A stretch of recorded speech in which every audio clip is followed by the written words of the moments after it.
गुना देना पड़े और आपको मिले कितना, 1 रुपये का 80 रुपये $1। गजब गणित है, समझ में आता है। अर्थशास्त्री तरह तरह के तर्क दे देगा, क्यों? क्योंकि वहीं पढ़ के आया है। किसी को भी अगर इकोनॉमिक्स आज पढ़नी है तो वो जाना पड़ेगा कहाँ? लंदन, वही होती है इकोनॉमिक्स की पढ़ाई। तो वो जो पढ़ा देते हैं वही आप मान लेते हो, डेफिनेशन उन्होंने बनाई है। तो ऐसे ही वो विकसित की डेफिनेशन, ऐसे ही भारत को बनाना है। सबसे ज्यादा अपराध विकसित भारत में होगा क्या? उनकी कल्पना है 2047 का भारत कैसा होगा, मैं आपको फील करा देता हूं। वो ये चाहते हैं कि बायोमेट्रिक सिस्टम होगा, उसकी तरफ बढ़ रही है सरकार। सब कुछ आधार से लिंक होगा, उसकी तरफ सरकार बढ़ रही है। फैमिली आईडी होगी, उसकी तरफ बढ़ रही है। आपकी आभा आईडी बनेगी, जिसको आभा कार्ड कह रहे हैं, जो स्वास्थ्य को लेकर है, वो उसकी तरफ जा ही रही है सरकार, है ना। आपके बच्चों की अपार आईडी बनेगी डिजी लॉकर में, सब दस्तावेज चोरी नहीं होंगे आपके, बहुत सेफ होंगे, है ना। आपकी बैंकिंग की आईडी बनेगी, बैंकिंग में रुपया आपके पास नहीं होगा, सीबीडीसी होगा। और सीबीडीसी का नियम है कि उसको जिस काम के लिए कहा गया है उसी काम में खर्च होगा, नहीं तो एक्सपायर हो जाएगा। धन कभी एक्सपायर होता है क्या? गजब के अर्थशास्त्री हैं भाई। एक्सपायर हो जाएगी आपकी मनी अगर शराब पीने के लिए है। और जिस कंपनी की शराब टॉप 500 फॉर्च्यून 500 कंपनियां उन्होंने निर्धारित कर लिया है कि पूरी दुनिया का व्यापार यही देखेंगी, फॉर्च्यून 500। अगर उन कंपनियों से अलग कोई सामान आपने लिया, आपको पास लेने के लिए पैसा ही नहीं होगा, क्योंकि सीबीडीसी है, सेंट्रली, हाँ, central banking digital currency, CBDC. लेट लेट का कोई कान में दवाई, कोई आंख में डलवा रहा था, कोई नहीं चलने वाली है। आप क्या समझ रहे हो? फिर आपके खेती के कागज सब डिजिटल में जा रहे हैं, क्यों? क्योंकि 2000 रुपए नहीं मिलेंगे। अगर आपने डिजिटल उसको नहीं बनवाया तो 2000 नहीं मिलेंगे। समझ में आ रहा है 2000 क्यों दिए जा रहे हैं? और कहने के नाम पर वो स्वैच्छिक है। स्वास्थ्य सुविधाएं हॉस्पिटल में भी अब ये जो 5 लाख रुपए से इलाज करा रहे हैं वो इसलिए थोड़ी करा रहे हैं। 5 लाख रुपए आदमी को नहीं देते। सरकार को नहीं पता है क्या कि झूठ मूठ में बिल बन रहा है? उससे 2 फायदे, एक तो पैसा फार्मा इंडस्ट्री को जा रहा है। सरकार जब बनती है ना, उसको बजट बनाना ही पड़ता है। अगर वो खर्च नहीं करेगी तो सरप्लस हो गया तो उसको जवाब देना पड़ेगा कि कहां गया पैसा।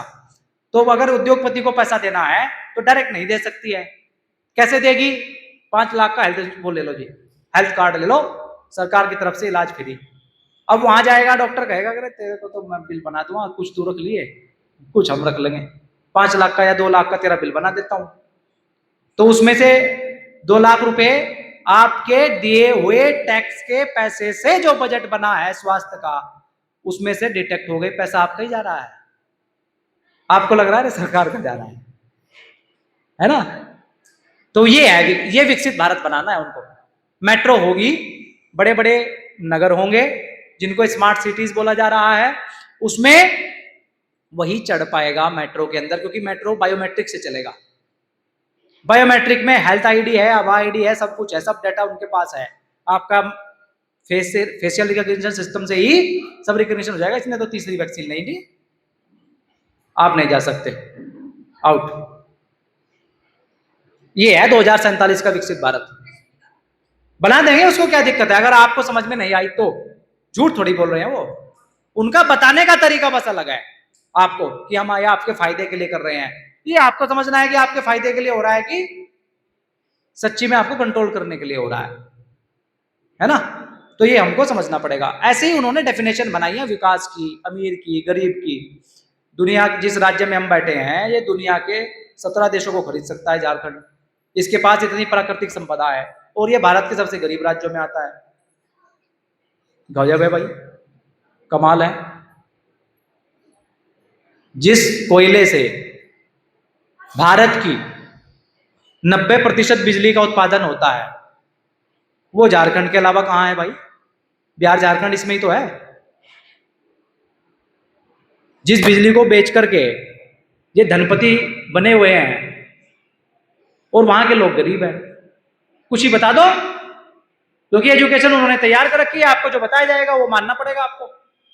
तो इसलिए डॉक्टर साहब कह रहे थे कि हमको नए लोग बनाने ही पड़ेंगे जो डेफिनेशन तय करेंगे, क्योंकि आदमी की एक सीमा है उसको बताने की, सिखाने की, उसके संस्कार है, उसकी नॉलेज है जो अनकॉन्शियस में पड़ी हुई है, वो कहीं ना कहीं आड़े आ जाएगी।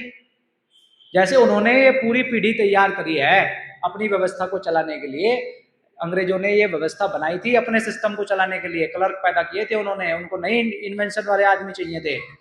तो वैसे ही हमको एक पीढ़ी बनानी पड़ेगी जो नए नियमों को निर्धारित करेगी, सच्ची डेफिनेशन देगी, है ना। अगला प्रश्न क्या है कि शिक्षा व्यवस्था या सिलेबस ही गड़बड़ है तो सही शिक्षा कहां से ली जाए, इसका समाधान बताएं। इसका समाधान जो है वो डॉक्टर साहब बताएंगे, वो हमारा विषय नहीं है, उसका समाधान भी करेंगे। सिलेबस और शिक्षा हमको अपनी बनानी ही पड़ेगी, हमको नहीं दुनिया को ही बनानी पड़ेगी ये अपनी, है ना। ये भी होगा, ये तो लोकल के हिसाब से बनानी पड़ेगी। और प्रकृति की बहुत सुंदर व्यवस्था है, प्रकृति ने जहां जैसे बच्चों की जरूरत है वैसे पैदा कर रखे हैं।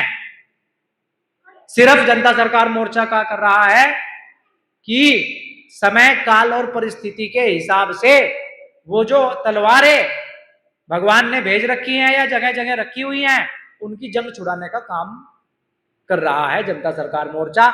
उनके पास वो विजन भी है, परमात्मा के द्वारा दी हुई समझ भी है, उनको पता है कि क्या करना है। जैसे ही वो परिस्थिति आएगी उनके अनकॉन्शियस से वो बात तुरंत आ जाएगी, क्योंकि ज्ञान का स्रोत है परमात्मा, सुरक्षित है ज्ञान अंतरिक्ष में। आप ये मत सोचो कि वो नष्ट हो गया है, क्योंकि आवाज कभी नष्ट नहीं होती है वो। और उन्होंने वो टेक्नोलॉजी भी बना रखी है जो उस समय की आवाज की तरंगों को पकड़कर वो सुन सकते हैं कि वहां क्या था, कैसी टेक्नोलॉजी थी, ठीक है ना। तो वो आ जाएगी, बस हमको तो भरोसे पूर्वक चलना है। समापन कर दें, धन्यवाद। समापन कर दें। भोजन भोजन तो कर रहे हैं, आज लोग ठंडा हो रहा है। एक मिनट चलो कर दो, एक मैं बोल दूंगा। अब सिसोदिया जी की बात के बाद आप सब भोजन कर लेंगे, और ठीक कितना टाइम हो गया, 2 बजे है, तो ठीक हम 2:45 पे शुरू कर देंगे। अगला सेशन विष्णु भाई लेंगे, है ना, क्योंकि समय कम है और कल पूरा दिन नहीं चलेगा सेशन। अच्छा हाँ, तो फिर आप भोजन कर लो और ये विश्राम लेकर के फिर 3 बजे से डॉक्टर साहब का सेशन शुरू हो जाएगा, ठीक है। जब तक वो आएंगे तब तक हम प्रश्न उत्तर जो बात पूछनी होगी वो कर लेंगे।